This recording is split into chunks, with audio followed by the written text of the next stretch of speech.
Petrolhead Tag Nummer 9. Herzlich willkommen zum Nummer 1 Podcast in der Schweiz. Was Autos angeht oder auch generell. Das ist einfach der Podcast. Vor allem Fashion. Fashion auch, ja. Wie ihr gesehen, ich habe mich heute rausgeputzt, sommerliche Stimmung verbreitet zum ersten Mal. Im Juni hat der Sommer angefangen und auch gerade wieder aufgehört dieses Jahr. Schon, hä? Und ich glaube Mario, du hast schon erst... Ich bin nur überlegen, sieht man die überhaupt? Ja, man sieht mich. Ja, der Frontausschnitt ist... Weißt du, einfach eine dumme Kamera, die dir das ganze Bild zeigt? Ja, vorne, weißt du, das ist eben... Cropped. Das Display vorne ist nur für die Vlogger und andere krasse Leute, was ich erwiesenermaßen nicht bin. Kannst ja. Jetzt hast du ja eine Kamera mit Display vorne, jetzt kannst du vloggen. Ja, ich finde es nicht so lässig.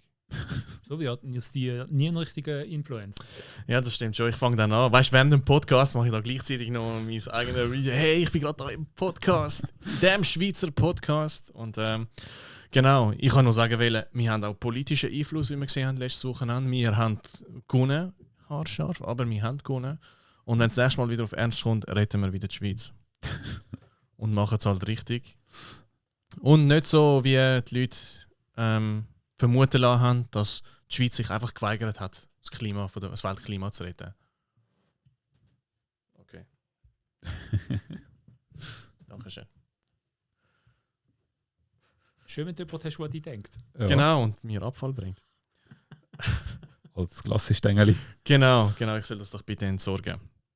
Genau, meine Gäste heute, wie auch letztes Mal, Mario und Manuel. Herzlich willkommen. Ja, oder auf YouTube, wie man euch besser kennt, der Swiss Car Guy oder ein Swiss Car Guy und der Map 2K. Oder ein Map 2K. Ich kann ein Map 2K Yes. Aber merci vielmals, dass ihr wieder dabei sind. Ich freue mich auf die nächsten 30 Minuten. Genau, ich habe mich entschieden, dass wir da den Schweizer Podcast ein bisschen kürzen, ein bisschen kompakter machen. Genau, damit es mehr Action ist. Dafür reden wir jetzt einfach alle schneller. Genau. Genau. Mit dem werde ich Mühe haben. Ich habe sonst schon ein Problem zu folgen mit meiner ist gut, beschränkten Kapazität. Hopp, schnell. Genau, also. Und die Zeit läuft. Also Mario, erzähl mir von den letzten paar Wochen. Ja, letzte paar Wochen bei mir nicht so speziell. Ich bin mir überlegen, ein neues Auto zu kaufen, beziehungsweise mein GTR zu ersetzen. Aber bis jetzt weiß ich noch nicht so genau, wann ich soll kaufen oder wie auch immer. Ich denke, ich will das Auto mit weniger Leistung, aber mittlerweile bin ich zum Schluss gekommen, dass weniger Leistung blöd ist. Und ja, nein, einfach nein. Ich bin zu verwöhnt. Ich brauche ein Auto mit mehr Leistung. Und ich will nicht ständig irgendwie Gang schalten und Vollgas geben und zum auch nur mit dem Verkehr mitschwimmen. Und ja, ich weiss, es ist blöd. Ich bin MX-5 gefahren, der hat 160 PS gehabt. Ich denke so, ja, zum mit dem Verkehr mitschwimmen sollte 160 PS auch mehr als lange, aber ich bin mir einfach gewöhnt, dass du einfach zurücklehnst und ein bisschen das Gaspedal mit dem Finger, mit dem Zehen ein bisschen berührst und that's it, oder? Und nicht, dass du die musst anstrengen und so Zeug. Und ich komme den Kreis an, jetzt mal wieder runterschalten und dann kommen wieder 2 Gänge rauf und Aber du hast ja das Vor-Facelift-Modell gehabt. Die neue hat ja 184 PS. Ich bin mir sicher, das macht dann einen riesen Unterschied. Ja, Tag und Nacht, sage ich dir noch. Der, den ich jetzt nächste Woche bekomme, der wird mit 184 PS kommen. Das wird dann eine rechte Maschine sein. Das kann ich Rakete. Cabrio oder RF? Das Gabriel, der Mal Roadster. Okay. Hast du RF? Würdest du den besser finden eigentlich? Ja, wahrscheinlich schon. Okay. Coupé ist. Wobei der andere ist wahrscheinlich besser, weil du kannst einfach schnell auf und zu machen und beim anderen musst du wahrscheinlich anhalten und Gang rausnehmen und 3 Stunden warten bis... Ja, Full Transformers Mode. Mhm. Ja, mal also da an dieser Stelle wieder der Community-Aufruf. Was glaubt ihr, würde Mario gefallen? Also ein bisschen mehr Leistung als wenig haben, aber ein bisschen weniger Leistung als viel Leistung. Darum muss nicht unbedingt Handschalter sein.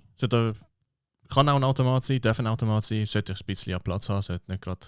Und es sollte nicht ein MX-5 sein. Und kein MX-5. Genau, überlegt euch etwas.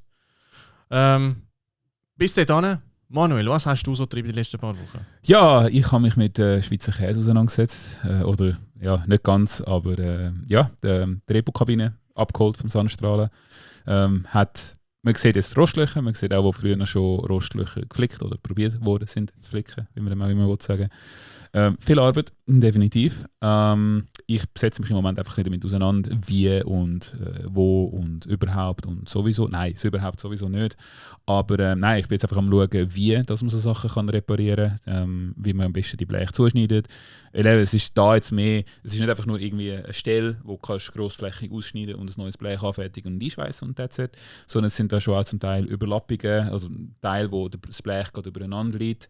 Und dort bin ich ehrlich gesagt überfragt, wie man das am besten macht.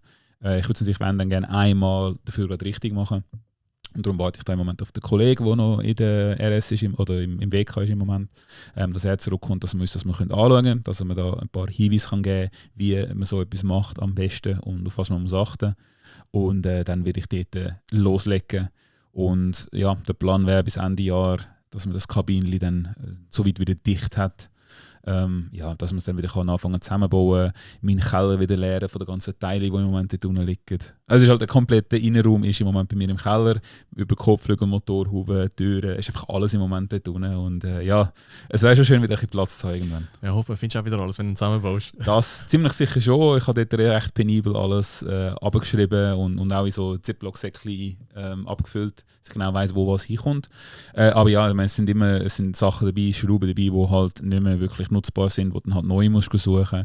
Und das ist wahrscheinlich so eine Winteraufgabe, wenn es draußen kalt ist, wenn du keinen Bock hast zum rausgehen, dann fängst du mal an, die Säckchen auseinandernehmen, schauen, was ist drin, was sieht gut aus und was nicht. Aber wie gesagt, im Moment ganz andere Probleme, irgendwie die Kabine wieder dicht zu kriegen. Mhm. Okay, hat auf dem Video eigentlich von weitem nicht schlecht ausgesehen, nachher, wo du näher ran bist. Yes. Ja, hat man es Vor allem, wenn du drin bist und nach raus schaust und dann überall Licht siehst, wo du normalerweise kein Licht siehst, dann siehst du es so richtig Ja, gut. ich glaube, wenn du Asphalt siehst, an dir vorbeifahren. Dann, Hey, in Amerika sind die Road legal, gell? Ja. Das ist ja Strubi. Aber du wolltest eigentlich kein Flintstones haben. No, definitiv Flintstones-Antrieb. nicht. Genau, ja, viel Erfolg dabei. Ich hoffe, der kommt zustande und bin gespannt, wie dann Kommt das nächste Update wird. Zu mir, ja, ich habe ein bisschen gegensätzliche Erfahrungen gemacht. Erstmal mit dem GR Yaris, wo auf eine Art schon lustig und witzig war. Zum anderen, das Auto ist eben so weich aufgesetzt, das Setup ist so weich. Dann hast du so gute Pneu drauf, hat sich mich nicht ganz ideal angefühlt. Vielleicht hättest ein bisschen mehr Freude an dem, wenn er weniger Grip hat. Weil das Auto, ich weiß nicht, ob du gemerkt hast, es fängt immer an, sobald du auf die Bremse gehst, wird das ABS hyperaktiv. Das kennt man auch im Video ganz kurz. Ich bin eigentlich nicht sehr stark auf die Bremse, aber dann dreht er gerade ein bisschen durch. Und auch das ESP ist auch hyperaktiv, also er schneidet gerade rein. Ja, interessant, aber sonst schon witzig zum Fahren gewesen. Ich glaube, da stimmst du mir so. Es sind ja 10 Minuten ein paar Mal hin und her, aus dem Stand raus beschleunigt, wieder runterbremst. Ja, ich kann dir eigentlich nur zustimmen. Es ist ein cooles Auto, es macht Spass, halt auch als klein, leicht, kurzer Radstand, es ist halt einfach eben klein. Macht definitiv Bock. Fahrwerkstechnisch könnte man jetzt sicher noch optimieren. Muss kein Auto ab der Stange nehmen. Aber gell, es ist ein Rallye-Auto. Ja. Yeah. Die sind nicht hart, weil Rallye sind so klar. Gelände und so Zeug. Und ja, aber darum sage ich ja, weil es eben nicht so ein Herz-Setup ist, würde es vielleicht ein bisschen mehr Sinn machen oder wäre es vielleicht noch ein bisschen lustiger, wenn die Pneu nicht so bissig wären. Du musst einfach nur auf Schotter fahren, dann oder ist kein Problem mehr. Ja, aber eben für dich, das Ding hat recht Power. Also für mich hat er sich stärker angefühlt als die 260 PS, die er theoretisch sollte haben. Gut, auch kurze Getriebeübersetzung, aber ich glaube, du bist noch nicht gefahren mit dem. Ja, aber ich überlege mir es noch. Ja, ganz sicher mal fahren. Ich überlege mir es wirklich, weil ich bin einfach so, wenn ich skeptisch bin, es ist ein 3-Zylinder. Das merkst du aber nicht. 3-Zylinder, 1,6 Liter mit 260 PS. Ich denke ob das hebt. Nachher siehst du, hey, Toyota gibt 10 Jahre Garantie oder 160'000 Kilometer. Ich denke so, das ist echt noch nett, hä? Ja, also ich glaube, du solltest ihn definitiv mal fahren und schauen, wie er sich anfühlt. Also Power hat er definitiv. Also fühlt sich massiv, also wirklich massiv stärker als die 260 PS. Wo vermutest und trotzdem, oder? Gibst mal ein Go und dann vielleicht verliebst du dich ja. Den muss ich wirklich noch testen. Kann ich nur empfehlen. Und eben, kannst du nicht Circuit Pack haben, sondern das Premium Pack. Ich will Circuit Pack nicht. Schon? Natürlich. Okay. Gar keine Frage. Genau. Also Grip hat er auch so, kann ich sagen. Ja, die Kombination in einem Corolla würde mir gut gefallen, von der Größe her. Ja, also ich muss immer noch an GR86 denken und denkst, okay, Hecktriebler, Sauger, Handschalter. Wenn es wirklich ein bisschen von dieser Magic, die sie im Jahr haben, auch in GR86 geschafft, ich glaube, das könnte ein super Gerät werden. Auch mal schauen. Aber kommt der GR Corolla in Europa aus oder ist er nur für Amerika? Ich glaube, so wie nur Amerika. Ja. Hey, dafür ist jetzt der Corolla neu auch als Suzuki Swatche oder wie immer sich das Auto nennt. Ah ja, habe ich gesehen, ja. Rausgekommen. Das ist auch spannend, ja. Also Suzuki generell eine Firma, die ein bisschen untergegangen ist. Also nach dem Swift, nach der vorherigen Generation, die ja recht spaßig war, was war der Der Sport, ja. Genau, ist ja nicht mehr viel los gewesen, glaube ich. Ich glaube, Suzuki kommt so tatsächlich eher so auf die SUVs und so, auf da die Vitaras und Grand Vitaras Jimny, und das Zeug. Ja, Jimny ist Der Jimny, so ein lustiges Jimny, Auto. Genau, der wäre doch noch etwas. Wir haben vom Jimny gesehen, da kommt jetzt noch eine neue Version raus. Ja, aber ist irgendetwas speziell? Ja, sie ist mehr basic, also sie kommt irgendwie mit Stahlrädern daher, hat irgendwie weniger Ausstattung und so Zeug. Also ich bringe jetzt genau das richtige Auto raus, wo alle auf dem Okkasionsmarkt wird entsprechend runterrupfen. Wenn jemand kauft einen Jimny, weil das ist so ein gut ausgestattetes Luxusauto, oder? Genau, weil er eine kleine G-Klasse hat. Ja, also ich glaube, der wäre noch witzig. Ist auch so ein bisschen ein Hype-Auto. So ein kleines Hype-Auto. Aber sonst ist ja nicht viel los bei Suzuki. Stimmt. Genau, und dann bin ich die ganz andere Richtung. Habe ich 2 E-Autos noch, oder Elektroautos anschauen, der e-Niro und der ID3. Eigentlich doch recht unterschiedliche Autos. Eben wie gesagt habe, der Niro ist im Prinzip ein ganz normales Auto, das halt zufälligerweise einen Elektroantrieb hat. Während der ID3 ja gross als das Elektroauto auch so gehypt worden ist. Eine kleine Entdeckung, die ich gemacht habe, die Farbe, die der ID3 hatte, war so ein Türkis gewesen. Und offiziell heisst das Ding Machina Türkis Metallic. Und dann bin ich nachschauen, was das bedeutet. Was bedeutet Machina? Das ist ein Medikament, wo eine Frühgeburt vermeiden soll. Und das habe ich noch spannend gefunden, weil ganz am Anfang hat es auch bei mir ID3 geheißen, ja, er sei verspätet, weil die Software nicht ausgereift ist. Ja. Und ich habe mir überlegt, ist das vielleicht ein Hint? Ja, definitiv. Muss. Aber ist noch spannend. Ich weiss noch per Zufall, weil ich bin vor 1,5 Jahren bin ich noch mit der MAN zusammengeschafft, das ist ja auch in dem VW-Konzern. Und ich habe mich relativ viel mit den Ansprechpartnern, die ich bei der MAN austauscht. Und die haben ja eben, können intern Autos ordern, die können es für 6 bis 12 Monate, können sie sich mehr oder weniger jedes Auto aus der Flotte aussuchen. Und einer von meinen Kontakten hat gesagt, ja, er hat sich jetzt gerade den ID3 bestellt, einer von den ersten, ich glaube 100 Stück sind es gewesen. Hat es dann nicht bekommen, ihm haben sie dann einen Golf angestellt und mit der Begründung, ja, das Auto ist noch nicht bereit. Ja. Also kann man gut vorstellen, dass das von dem her kommt mit der Farbe. Ja, ist noch witzig. Okay. Good to know. Also meine Erfahrung mit den Elektroautos, ich meine, du fährst damit umeinander, ich habe jetzt nie das Gefühl gehabt, okay, ich gehe jetzt rabeln damit. Top-Zeiten. Genau, willst du ja vielleicht auch nicht. Das andere ist, ich muss ehrlich sagen, als ich zum zweiten Mal nachher an einer Zapfsäule bin und dann gehst du das Kabel aus dem Kofferraum holen und einstecken, habe ich gedacht, Moment, das müsste mir ein bisschen besser gehen. Also, und dann das andere, ja, weißt du, da funktioniert die eine nicht. Beim anderen funktioniert der Lock-Mechanismus nicht, weil du das Kabel sperren, dass du nicht einfach rausnehmen kannst, oder? Ja, also, wie es so schön heisst, Ownership ist für mich noch nicht so ganz dort, aber vielleicht wird es ja noch besser. Hoffen wir es, ja. Und das andere ist, die Dinge sind teuer. Also die Kia ist 50'000 Franken. Der ID3 in dieser First Edition Autop ausgestattet ist 53'000 und ich suche auch nicht vergleichbare Autos, so günstiger können sie. Ich überlege dann, was würdest du sonst noch für 50'000 bekommen, oder?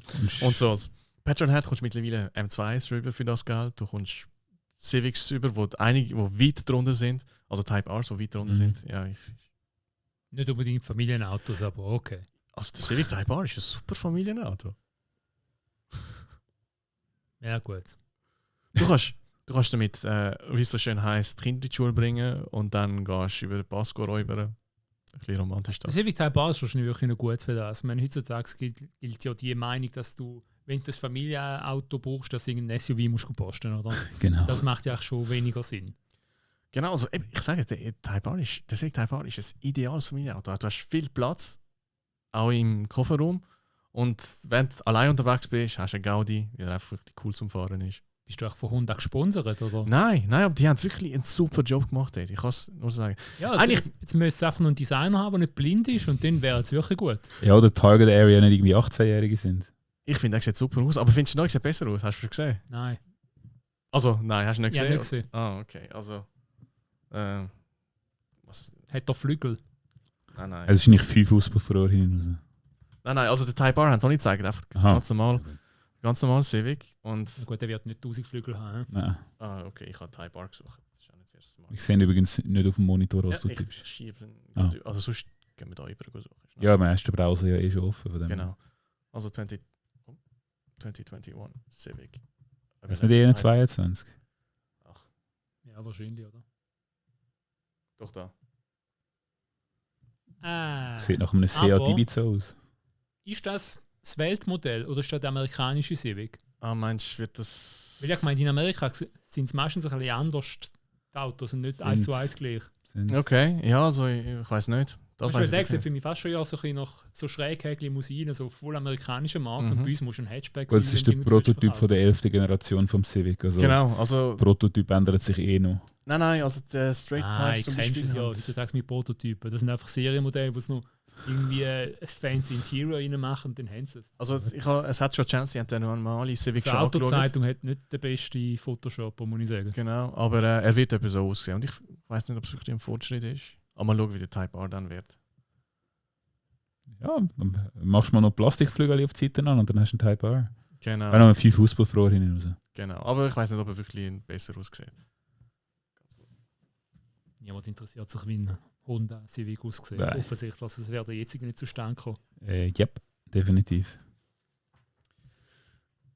Ich weiß nicht. Ich weiß wirklich nicht. Aber auf jeden Fall, eigentlich dürfte ich überhaupt nicht nett sein zu der Honda, weil ich habe ihnen zweimal geschrieben wegen Pressefahrzeug und sie haben mir nicht mal zurückgeschrieben. Also eigentlich dürfte ich überhaupt nicht nett sein zu Honda, aber der Civic Type R ist halt wirklich ein gutes Auto geworden. Du musst dich halt anrufen, weißt du?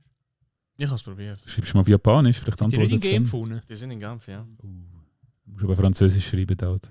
Nein, also, Oder Japanisch? nein, Mazda Ja. hat sie auch geschafft. Mazda hat sie auch, die sind auch in Genf und... Ja, aber die Presseabteilung ist nicht in Genf. Doch? Schon? Nicht? Ich gemeint nicht. Keine Ahnung, du hast mit denen zu tun gehabt. Also ich habe gemeint, ja, die Presseabteilung. Weil eben Mazda Schweiz selber ist ja... Ja, Genf, Hauptsitz ist aber- klar. Ja. Stimmt, wo ist die PR-Abteilung? Keine Ahnung, auf jeden Fall. Das ist nicht cool, Honda. Wirklich nicht cool. Genau, oh, das ist jetzt eher ein bisschen lang gegangen. So viel zu mir. Aber eigentlich sind wir ja bei dem Thema gewesen, oder? Was könnte man dir anbieten? Was könntest du cool Aber finden? das ist nicht schon einmal, das ist nicht schon abgeschlossen. Ja, das... Und die sagt, das ist nicht ein Civic Type R. Einfach das Und eigentlich nur wegen der Looks, oder? Oder Ja. auch? Und kein Automat, oder? Keine Ahnung. Ganz ehrlich, seit ich ein Auto habe, wird es immer von einer Honda Garage gewartet. Und ich habe nie einen Honda gekauft in dieser Zeit. Also, ich will nicht jetzt damit anfangen, weißt du? Okay. Und sonst eben der Focus ST ist ein Hatchback, wo viel gelobt worden ist. Ja, aber es ist Gut. kein RS. Aber ich glaube, der Mario will nicht unbedingt ein Neuwagen, oder? Nein, das schon. Eben. Das ist so gar nicht. Hallo? Was ist mit seinem Was ist mit ihm? Focus RS? Ist auch nicht für dich. Nein. Jetzt ist es hoch. Nein, Und es gibt keinen Automat. der Sitz ist zu hoch und bei dem Auto stört mich halt, er ist halt sehr, er hat sehr gutes Drehmoment unten raus, aber oben raus läuft einfach nicht mehr allzu viel. Es ist so, also das, so, ich sage dem, wie es ist das Dieselfahrverhalten. Viel Drehmoment unten raus und dann oben dran ist irgendwie mal, ja, schaltest lieber Gang, bringt eh nicht mehr. Ja, sie haben eigentlich probiert, das Saugerfahrgefühl anzubringen, dass sich der Turbo einfach linear verhält oder nicht boostet, wie weiss nicht was. Und ich mag halt Autos, die nicht linear sind. Ich mag Turboloch, das finde ich gut. Okay. Ja, dann musst du einfach eine andere Map drauf machen. GR Yaris Map wieder. 2K. Kannst auch mich drauf machen, genau. Ja, GR Yaris, der ist ja so. Ja. Der kommt ein Bums. Yep. Ich muss mal Du fahren. musst ne? fahren, genau, du musst ihn fahren. Und sagst, wie er dir gefallen hat. Ja, aber das, dann- das ist eben ein Grund. Eigentlich wollte ich das Auto nicht fahren. Weil wenn er mir dann gefällt, dann wollte ich vielleicht einen. Mhm. Und dann habe ich jetzt mal 40'000 Stutz für einen Kleinwagen ausgegeben. Das stimmt. Also du findest auf dem Occasionsmarkt Autos, die sind einfach keine Occasionen oder nicht grosse Occasionen. Das heisst nicht viel günstiger als ein Neuwagen. Das ist halt das Neue, gell? Ja, das stimmt Das schon. Einzige, was für eine Occasion spricht, je nachdem, ist die sofort verfügbar. Neuwagen musst du bestellen, die Frage ist, wie ein Kunde. Aber ganz ehrlich, bei den Autos, meines Erachtens, kannst du ohne Problem einen Vorführwagen posten. Vorführwagen haben ja immer so ihre Probleme. He? Aber die kannst du meines Erachtens posten, weil eben 10 Jahre Garantie. Mhm. Und zweitens, es gibt irgendwie die einzige Optionen sind Farben und Dinge, Premium-Paket oder Track-Circuits-Paket. That's it. Das heisst, wenn ich einen mit dem Circuit-Package will, muss ich den einfach finden und dann ist er entweder weiß, schwarz oder rot und that's it. Du kannst nicht mehr die Farbe von der Räder ändern, die sind einfach schwarz. Okay. Ich finde, das ist eigentlich noch ein Pluspunkt generell beim Autokauf. Bei den Japanern. Weil du kannst genau die Farbe kannst bestimmen und da hast du Auswahl von 4 Farben beim GR Yaris und dann entweder willst du nichts dazu oder Circuit Pack oder das Premium Pack. Yep. Und ich finde das gar nicht mal so schlecht, als wenn Nein. du sagst, ja, ich habe 1000 Optionen und Varianten. Und Dann gehst du zu den Deutschen. Aber jetzt in dem Fall, ich hätte schon noch gerne Circuit Pack und das Premium Pack. Weil jetzt ist einfach okay, wenn du das 1000-Differential willst, dann verzichtest du aber auf das JBL Soundsystem. Und ich muss sagen, so, ja, ein Head-Up-Display brauche ich jetzt nicht und so Zeug. Aber wäre schon noch nett gewesen, wenn du auch irgendwie ein besseres Audio-Paket haben, ohne dass gerade die musst entscheiden. Aber das ist halt. Also ich habe es auch noch nie gesehen, dass zwischen 2 Paketen du auf eins musst entscheiden und nicht beide kannst nehmen. Das du ist mir kannst echt dich neu. entscheiden, dass du keins davon willst. Ja, gut, klar. Das gibt es auch, ja. Ja. Ich weiß nicht, ob es eine technische Begründung dafür gibt. Ich kann es mir nicht vorstellen, wenn ich ehrlich bin. Wie zum Beispiel beim Formentor, das mit der Bremse habe ich nachher herausgefunden. Aha, du kannst Ersatzrad, funktioniert nicht mit der Brembo-Bremse, weil das Ersatzrad nicht über die Bremse anbringst, wenn in dem Fall. Was könnte sein, aber sonst beim Yaris, ich weiß nicht, was der Grund sein könnte. Modellpolitik, gell? Gewichtsgründe für dich. Macht die ganze Logistik natürlich einfach. Es gibt die 2 Pakete und wir kombinieren nicht. That's it. Dann kommst du eine gewisse Anzahl Autos, kommst du über, die du da kannst verkaufen und dann die sind es. Ja. Gut, es gibt noch 25'000 weltweit von dem her. Ja, ich glaube, jetzt müssen sie ja nicht mehr. Wenn sie sehen, dass das Auto verkauft, wieso? Weißt du, sie sind ja nicht mehr wirklich Ja.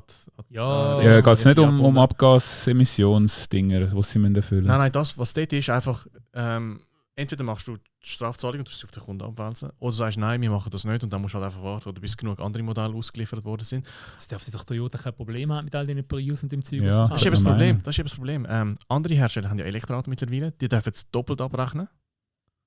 Das heisst, du hast dann zweimal ein Null, wo kannst mit dem Yaris oder mit halt sportlichen Autos kompensieren. Und Toyota hat das nicht. Toyota hat keine EVs. Und ihre Hybriden schaffen es gerade mal 100. Wegen dem haben sie auch den Mirai ins Sortiment genommen. Weil das hat für mich nie Sinn gemacht. Wasserstoff, Warum ein wasserstoffbetriebenes Auto ins Sortiment rein, wo nirgends stanken kann?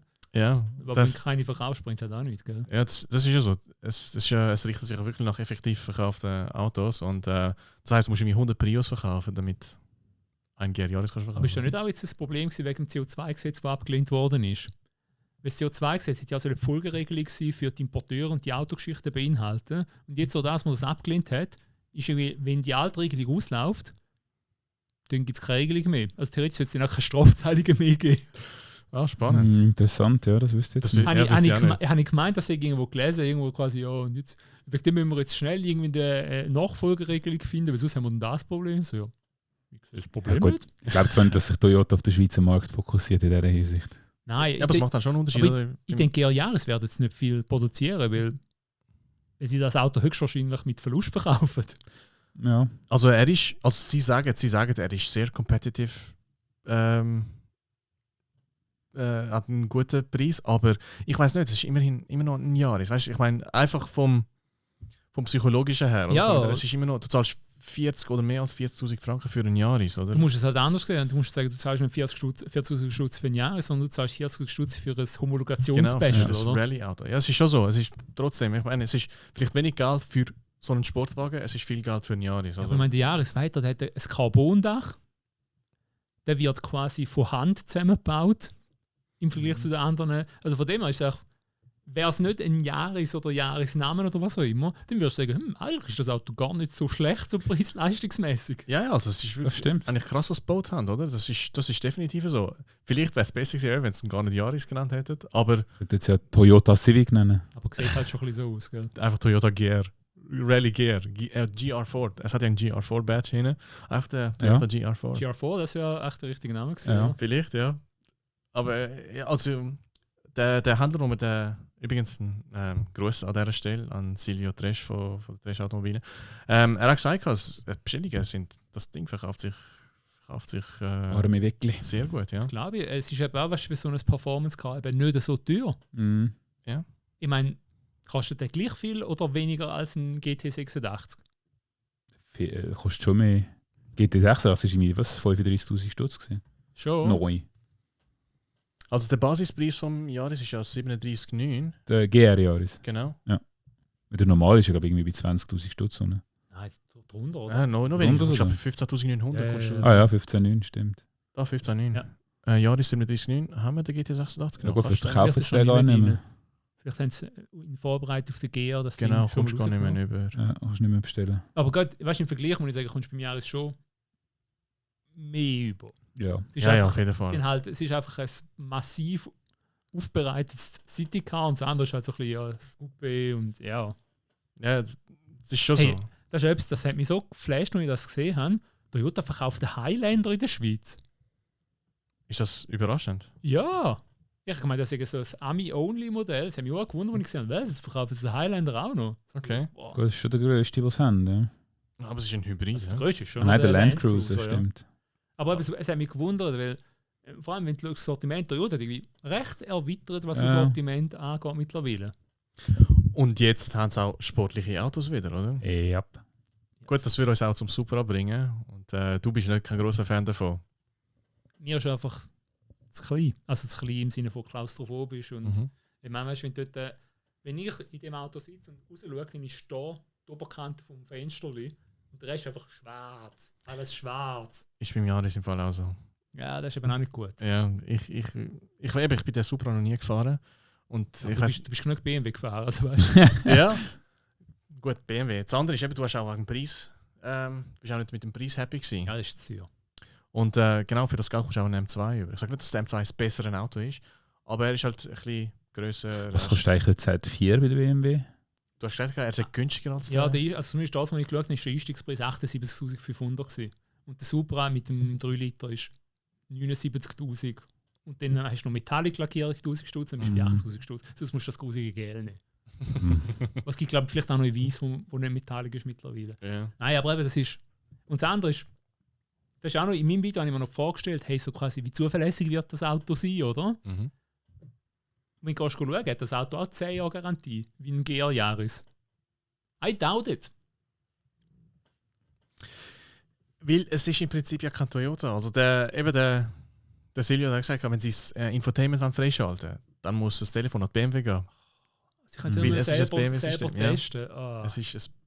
Es ist ein BMW drunter. Weißt du, einfach mit der pinken Petrolhead-Brille gesehen, finde ich es ja cool, dass es ist ein Sportwagen. Ich finde es cool, dass es einen gibt, auch wenn es jetzt halt so eine Kooperation ist, wo viele nicht damit happy sind. Aber ja, er ist halt vielleicht gleich auch ein bisschen zu viel Kompromiss. Aber gell, in Oder? der Schweiz, seit er rausgekommen ist, haben sie 123 Stück verkauft. Das ist echt nicht viel. Hm? 123 Ja, ist Stück. mega Und in der viel. Schweiz gibt es 192 Toyota-Händler. Ja. Also weißt du? Ja, ich habe ausgerechnet, dass doppelt so viel 812 Superfasts verkauft worden sind in der gleichen Zeit. Andererseits ist es exklusiver ein Auto. Wenn du ein 812er willst, aber du willst eigentlich etwas Exklusiveres, da hast du einen super. Sparst erst noch Geld. Oder nimmst du einen Mirai? Das ist noch exklusiver wahrscheinlich. Ja, gut. Und noch günstiger. Oder wenn du das Auto schon lässt, dann kaufst du einen Lexus LC500. Der ist noch exklusiver, da haben so weniger verkauft, aber das ist ja Das richtig stimmt, lässig. ja. Lexus hat Okay. sicher nicht viel verkauft. Das ist aber ein stolzer Preis.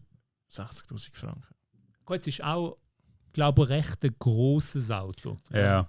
Aber ja, ich weiß nicht, warum sie etwas über das Sortiment genommen haben. Ist das einfach nur zum ein bisschen zeigen, hey, wir sind fortschrittlich? Und Gut, nein, ich meine, sie haben das Gleiche gemacht damals, wo der Prius rauskam mit dem Hybrid. Sie sind ja die Ersten gewesen. ja, Und da aber, hat auch jeder gesagt, was willst du mit Hybrid? ja, aber weißt du, Hybrid ist wenigstens, okay, du musst ihn einfach müssen kaufen. Nachher hast du einfach überall können normal fahren und tanken, oder? Ja. Wo Da tankst kannst du das Ding? Ja, ja. Es gibt 4 oder 5 Wasserstofftankstellen in der Schweiz im Moment. Aber man muss sich auch sagen, eben, der Galliker, glaube ich, die haben jetzt die ganze Flotte mit Wasserstoff angetrieben.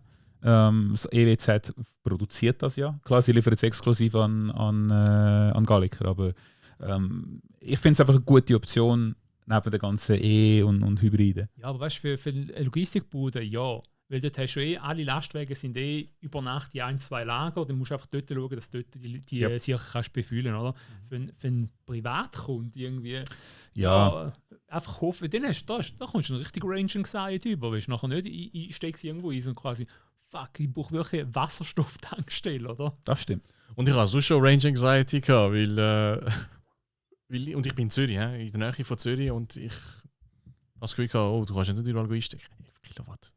Egal. Wenn wir von Toyota kurz noch über zu Ferrari, ich glaube, das Thema wollte ich noch ansprechen in den nächsten paar Minuten, und zwar der 296.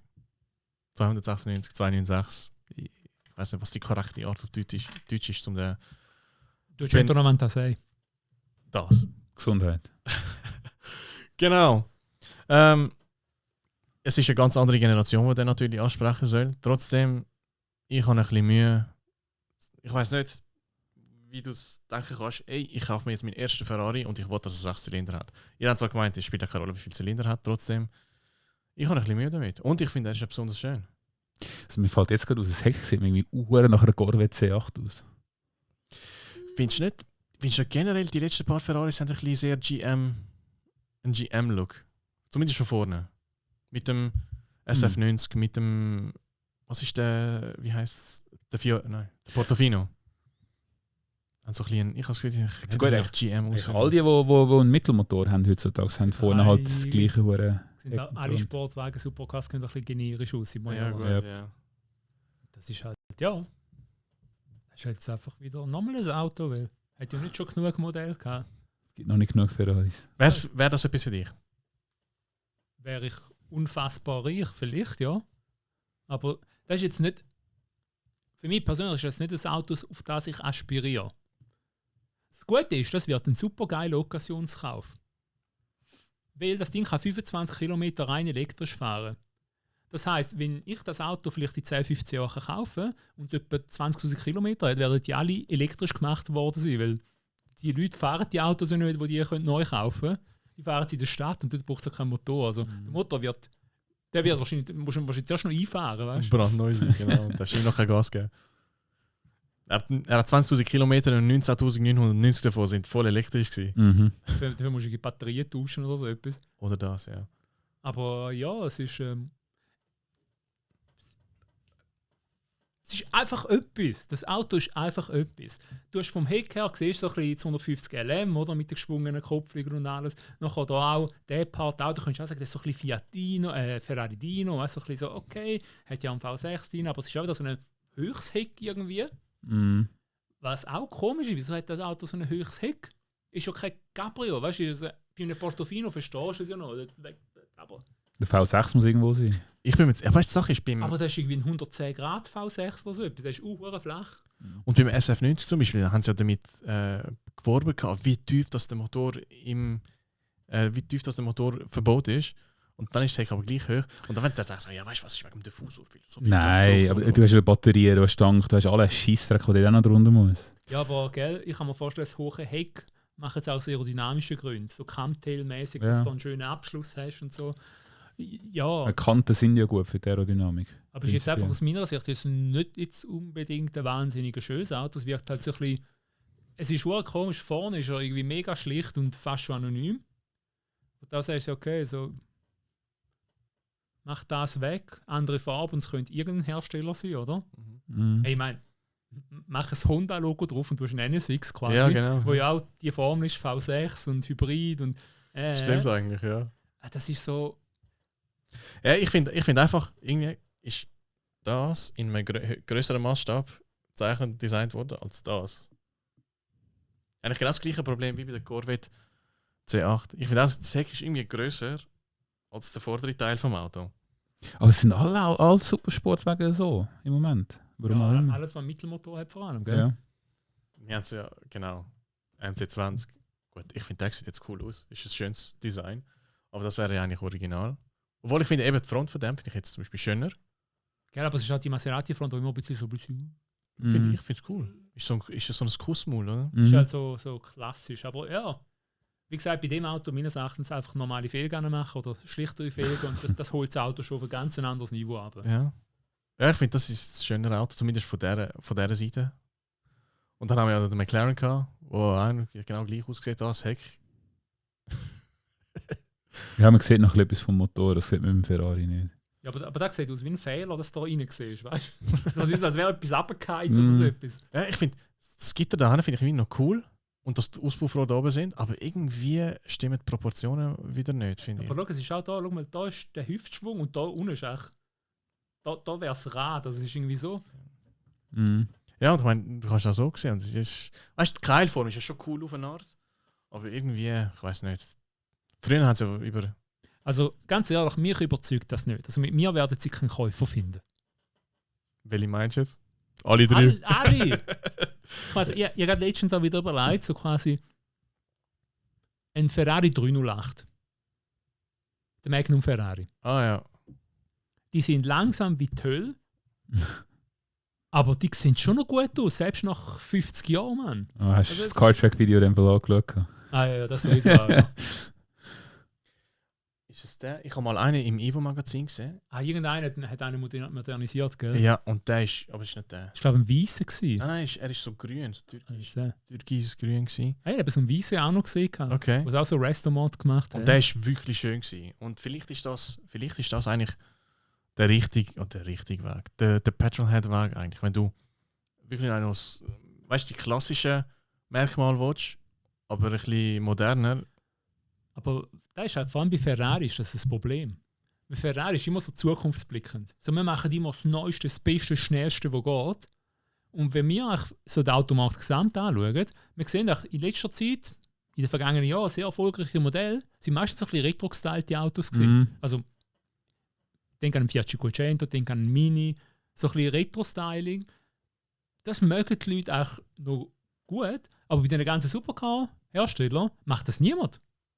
Aber es macht ja Sinn, wenn du überlegst. Heute ist alles über Insta und Influencer.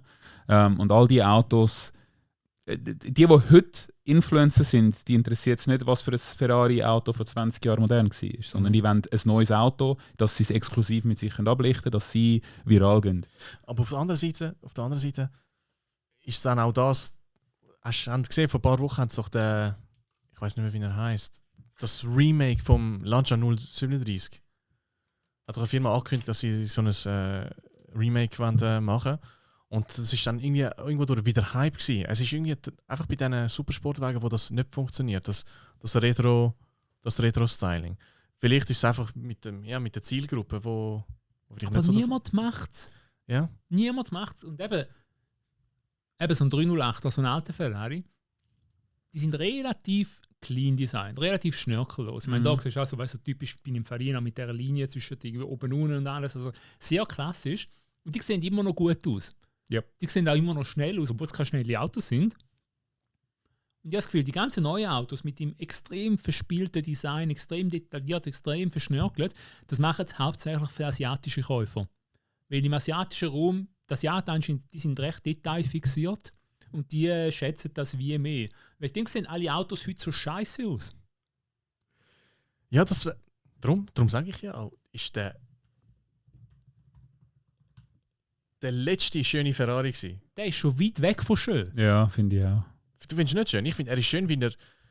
Gut, abgesehen von dem Teil da, das hat da einfach ein Loch, wo da Luft durchfließt. Aber sonst ist er schlicht... Jetzt der 812 zum Beispiel, der ist schon viel verschnörkelter. Ich finde, er sieht sauber aus, um ehrlich zu sein. Okay, ja. Sonst, wie müsstest du zurückgehen, um einen wirklich schönen Ferrari zu finden? Ja, also meines Erachtens der letzte richtig schöne Ferrari ist der Ding gewesen, der F355.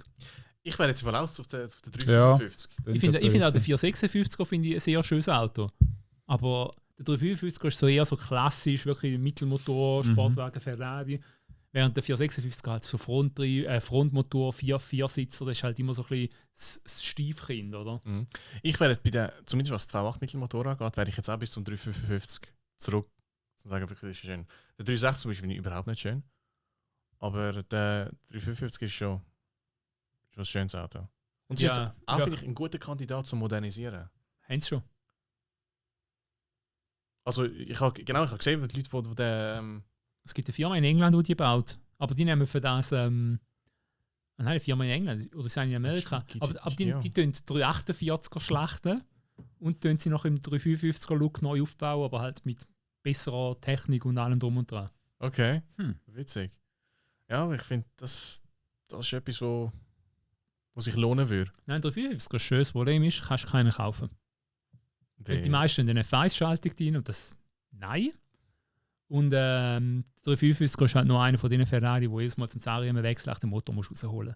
Das ist beim 360 halt schon besser. Dort hat es ein Panel, wo du kannst vom Innenraum drauf zugreifen und das Zeug machen.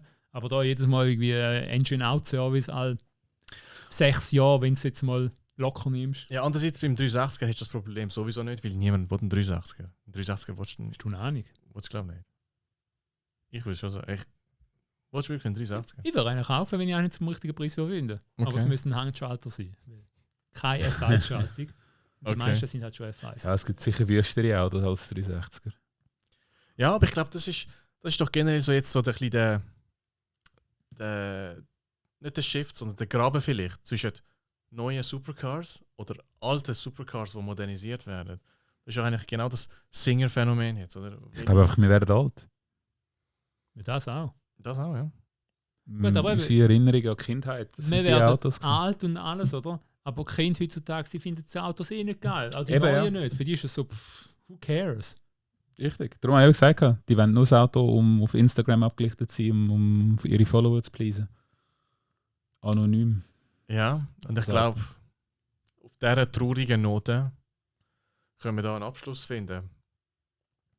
Du kannst nicht die Podcasts immer so negativ enden lassen. Ach, du musst jetzt noch irgendetwas Uplifting haben, etwas, was positiv ist. Eben, Views sollen einen Vorschlag machen, was für ein Auto du jetzt kaufen sollst, statt dem Ja, GT. das ist nicht Uplifting. Nicht? Nein, ist es nicht. Oh. Keine Ahnung. Wir können ich tue nachher einen Clip reinschneiden von irgendwelchen Welpen, genau. Oder Kitties. Katzen, Welpen, die in den Mähdrescher reinkommen oder so etwas. Bambis, die im Mähdrescher landen, genau. Ob Welpen oder Bambis, also kommt jetzt auch nicht so drauf an. Genau. Einfach zum zeigen, dass es vielleicht doch nicht so schlimm ist. Ja, vielleicht habt ihr noch irgendwelche letzte Worte, Kommentare, Bemerkungen. Amen. Amen. Das ist ja gedacht. Genau, die Podcasts sind auf YouTube oder Spotify, Apple Podcasts, wie ich herausgefunden habe, letzte.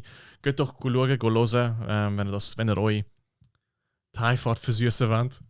Die hat es mega im Griff. Und die sogar gehört auf Apple Podcasts und so. Ja, weiß genau, wo sein Zeug verteilt wird. Ja, ich habe gedacht, sie sind nicht auf Apple Podcasts, aber sie sind auf Apple Podcasts. Genau.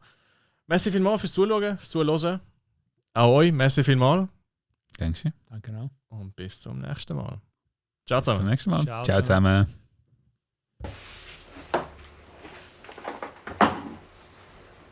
Schau, jetzt haben wir noch so viel mehr gemacht, dass du noch schneiden kannst. Du kannst auch die Pausen wegschneiden, weißt du? Genau.